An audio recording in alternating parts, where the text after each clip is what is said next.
दुनिया के नक्शे पर इस वक्त एक ऐसी बिसात बिछी है जिसमें मोहरे कोई और चल रहा है और जीत किसी और की हो रही है। अमेरिका अपनी पूरी ताकत झोंक चुका है। चीन कोने में बैठकर सिर्फ तमाशा देख रहा है, लेकिन रूस इस पूरे खेल का वो खिलाड़ी बनकर उभरा है जिसने बिना एक भी गोली चलाए पूरी बाजी ही पलट दी है। ईरान और मिडिल ईस्ट की इस भयंकर जंग के बीच पुतिन की तिजोरी में इतना पैसा आ रहा है कि पश्चिमी देशों के होश उड़ गए हैं। जिस रूस को बर्बाद करने के लिए नाटो और अमेरिका ने एड़ी छोटी का जोर लगा दिया था, वही रूस आज मिडिल ईस्ट के हालातों की वजह से दुनिया का सबसे अमीर देश बनने की राह पर है। लेकिन इस पूरे ड्रामे में सबसे बड़ा ट्विस्ट भारत है। रूस ने अपनी इस जीत का एक बहुत बड़ा हिस्सा भारत की झोली में डाल दिया है। क्या आपने कभी सोचा है कि जब पूरी दुनिया युद्ध की आग में जल रही होती है तो तेल की कीमतें आसमान छूने के बावजूद भारत को सस्ता तेल कैसे मिल रहा है? रूस ने आखिर भारत के लिए अपना कौन सा खजाना खोल दिया है जो चीन को भी नसीब नहीं हुआ? मिडिल ईस्ट में ईरान और उसके विरोधियों के बीच जो टकराव चल रहा है, उसने पूरी दुनिया की सप्लाई चेन को हिलाकर रख दिया है। लेकिन यूरोपियन काउंसिल के चीफ ने खुद यह मान लिया है कि इस पूरी जंग का अगर कोई इकलौता विनर है तो वो रूस है। साल 2026 की शुरुआत में ही रूस की इकोनॉमी ने वो रफ्तार पकड़ी है जिसकी कल्पना खुद ट्रंप ने भी नहीं की होगी। रूस के लिए मिडिल ईस्ट का यह संकट किसी वरदान से कम साबित नहीं हुआ। जैसे जैसे ईरान और बाकी देशों के बीच तनाव बढ़ा, ग्लोबल मार्केट में कच्चे तेल की सप्लाई पर खतरा मंडराने लगा। जब सप्लाई कम होती है और डिमांड बनी रहती है तो कीमतें रॉकेट बन जाती हैं। रूस ने इसी मौके का फायदा उठाया। पुतिन ने अपनी तेल पाइपलाइनों के मुंह उन देशों की तरफ मोड़ दिए जो कल तक उसे आंखें दिखा रहे थे, लेकिन आज उसी के सामने हाथ फैलाकर खड़े हैं। अब सवाल ये आता है कि रूस आखिर माला माल कैसे हुआ? देखिए, रूस दुनिया के सबसे बड़े तेल और गैस प्रोड्यूसर्स में से एक है।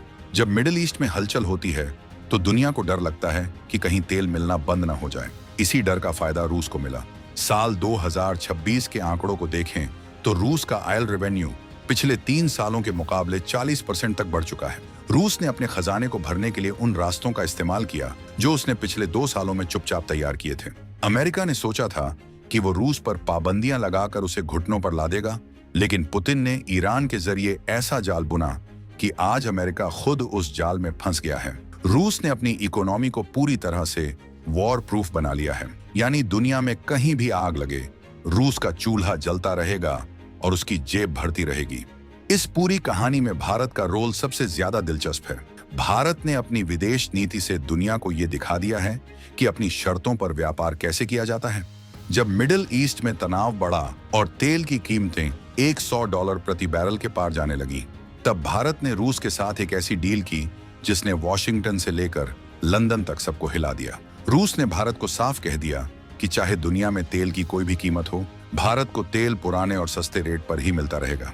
ये रूस की तरफ से भारत के लिए वो गुड न्यूज थी जिसने भारत की इकोनॉमी को एक बहुत बड़ा सहारा दिया। भारत आज रूस से इतना तेल खरीद रहा है जितना उसने इतिहास में कभी नहीं खरीदा। रूस ने भारत के लिए अपना वो खजाना खोल दिया है जिसे वो कभी किसी और के साथ शेयर नहीं करना चाहता था। रूस की इस दोस्ती के पीछे एक बहुत बड़ा लॉजिक है। रूस को पता है कि आने वाले समय में भारत दुनिया की तीसरी सबसे बड़ी इकोनॉमी बनने जा रहा है। चीन पर रूस अब उतना भरोसा नहीं करता जितना वो भारत पर करता है। चीन हमेशा अपनी विस्तारवादी नीति के लिए जाना जाता है, जबकि भारत हमेशा अपने वादों पर टिका रहता है। यही वजह है कि साल 2026 में रूस ने भारत को अपना प्रायोरिटी पार्टनर घोषित कर दिया है। तेल के मामले में रूस ने भारत को ऐसी छूट दी है जो किसी भी दूसरे देश को नहीं मिली। भारत ने रूस से मिलने वाले इस सस्ते तेल की वजह से अपने पेट्रोल और डीजल के दामों को कंट्रोल में रखा है, जबकि पड़ोस के देशों में हाहाकार मचा हुआ है। अब जरा इस खेल के रणनीतिक पहलू को समझिए। रूस ने ईरान के जरिए अमेरिका को मिडिल ईस्ट में उलझा दिया है। अमेरिका की पूरी मशीनरी, उसका पैसा और उसके हथियार इस वक्त मिडिल ईस्ट को शांत करने में लगे हैं। इसका सीधा फायदा रूस को यूक्रेन फ्रंट पर मिल रहा है। जब दुनिया का ध्यान मिडिल ईस्ट पर है, रूस चुपचाप अपनी ताकत बढ़ा रहा है। लेकिन ये सिर्फ रूस की जीत नहीं है। रूस ने भारत को भी इस खेल में एक मजबूत खिलाड़ी बना दिया है। भारत आज मिडिल ईस्ट और रूस के बीच एक पुल का काम कर रहा है। रूस से आने वाला तेल भारत में रिफाइन होकर यूरोप जा रहा है। सोचिए, जिस रूस के तेल पर यूरोप ने बैन लगाया था, वही तेल भारत के जरिए घूमकर यूरोप के घरों को रोशन कर रहा है। ये भारत की कूटनीति का सबसे बड़ा मास्टर स्ट्रोक है। मिडिल ईस्ट की इस जंग ने यह भी साफ कर दिया है कि पुराने गठबंधन अब टूट रहे हैं। अमेरिका के पुराने साथी अब उसकी बात नहीं सुन रहे। सऊदी अरब और यूएई जैसे देश अब रूस और भारत के साथ मिलकर अपनी नई राह चुन रहे हैं। रूस ने इन देशों को ये एहसास दिला दिया है कि अमेरिका पर भरोसा करना अब जोखिम भरा हो सकता है। 2026 की ये नई वर्ल्ड ऑर्डर की शुरुआत है, जहां रूस एक तरफ मालामाल हो रहा है तो दूसरी तरफ भारत अपनी एनर्जी सिक्योरिटी को पुख्ता कर रहा है। रूस और भारत की ये जोड़ी अब सिर्फ तेल तक सीमित नहीं है।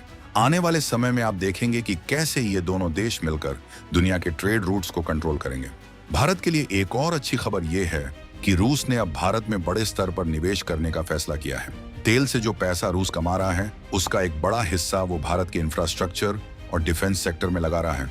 रूस को पता है कि अगर उसे पश्चिमी देशों के पाबंदियों से बचना है तो भारत ही उसका सबसे सुरक्षित ठिकाना है। भारत के पास वो मार्केट है जो किसी और के पास नहीं, और रूस के पास वो रिसोर्सेज हैं जिसकी भारत को जरूरत है। ये एक ऐसी विन विन सिचुएशन है जिसने दुनिया के बड़े बड़े एक्सपर्ट्स के माथे पर चिंता की लकीरें खींच दी हैं। लेकिन क्या ये सब इतना आसान है? बिल्कुल नहीं।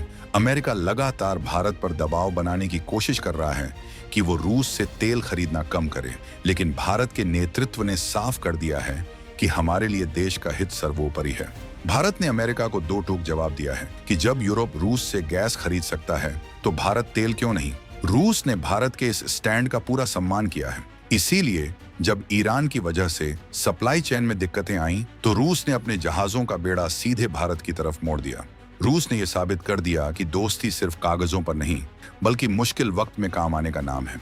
इस पूरे घटनाक्रम में एक और बड़ा मोड़ तब आया जब रूस ने घोषणा की कि वो भारत को कच्चे तेल के साथ साथ अपनी लेटेस्ट टेक्नोलॉजी भी शेयर करेगा।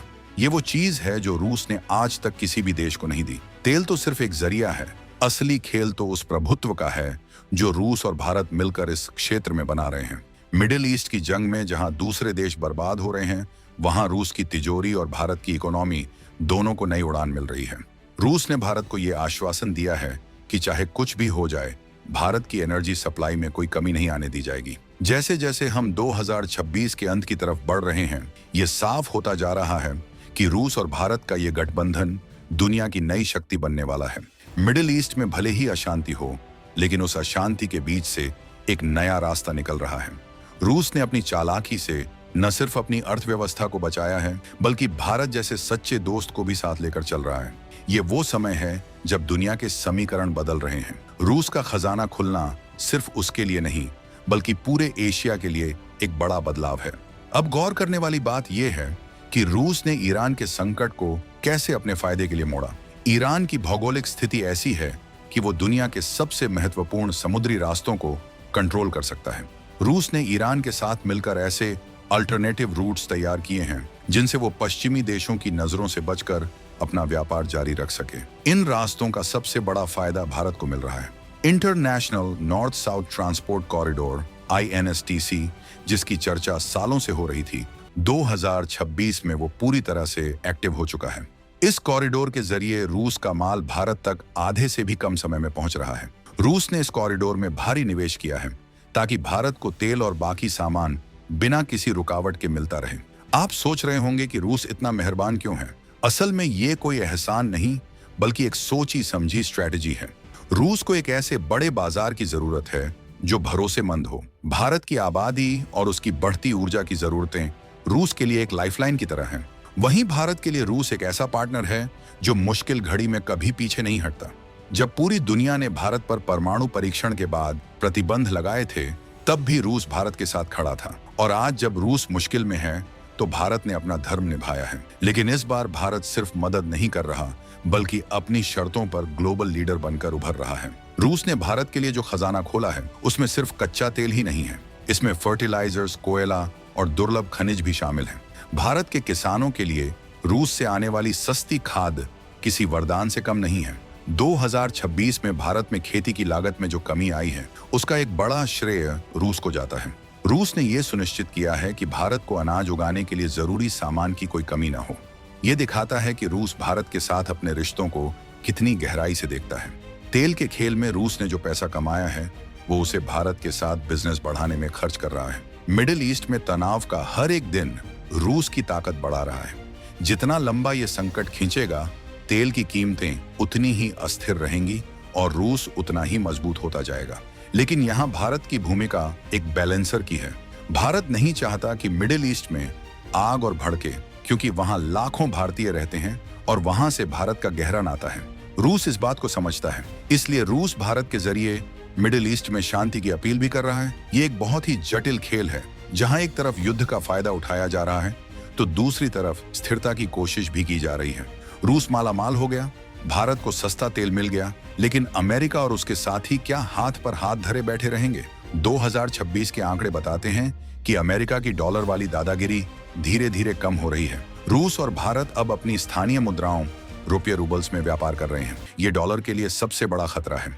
रूस ने भारत को वो रास्ता दिखा दिया है जिससे वो पश्चिमी वित्तीय प्रणाली पर अपनी निर्भरता खत्म कर सकता है।